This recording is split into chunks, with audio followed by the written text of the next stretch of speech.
بسم اللہ الرحمن الرحیم، الصلاۃ والسلام علی سید المرسلین۔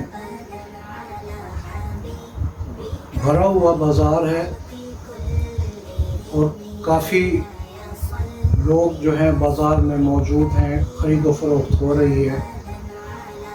ایک دکان میں مسلسل زیادہ رش دیکھا جا رہا ہے، اس میں زیادہ تر مربع جات، گلقند، خمیرہ جات اور اس طرح کی چیزیں، جوارش جعلی نوش وغیرہ پڑی ہوئی ہیں اور لوگ خرید رہے ہیں۔ تو اتنے میں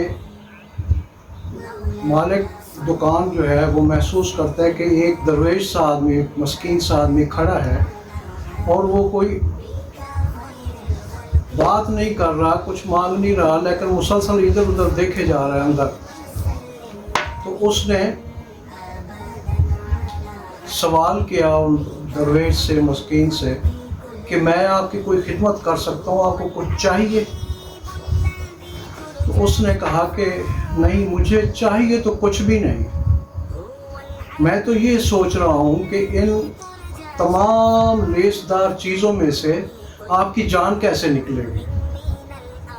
وہ یہ سن کے، مالک دکان سن کے سٹوٹا گیا، کہنے لگے جی آج کل کا کچھ عجیب ہی رنگ ڈھنگ ہے کہ دوسروں کو نصیحت کرنے کے لیے دوڑ پڑتے ہیں، اپنے لیے کچھ نہیں کرتے۔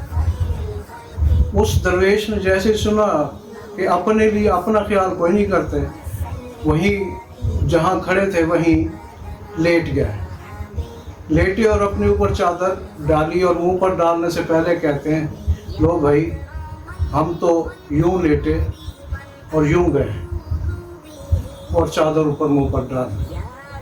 اس کے بعد جو ہے نا جی، وہ مصروف ہو گئے، مالک دکان، بہت سارے گاہک تھے، لینا دینا یہ وہ، لیکن تھوڑی دیر بعد جو ہے وہ دیکھتے رہے کہ کیا ہوا۔ وہ پڑے لیٹے رہے، لیٹے پڑے ہیں۔ تھوڑی دیر بعد ان کو احساس ہوا اور عجیب سا ان کو محسوس ہوا، تو وہ اپنی دکان چھوڑ کے باہر نکلے اور آ کے کپڑا اٹھا کے دیکھا تو واقعی وہ درویش نہیں تھے۔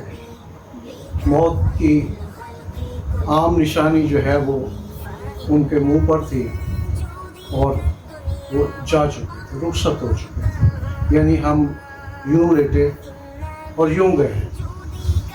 بڑا پریشان ہوا مالک دکان، اور اس کے دل کو ایک ٹھیس سی لگی، ایک چونک سا گیا وہ، اور پھر وہ سب کچھ چھوڑ چھاڑ کے چلے گئے۔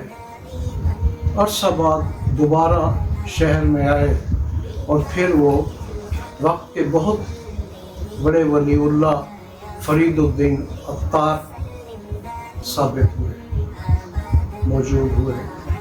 جزاک اللہ خیر۔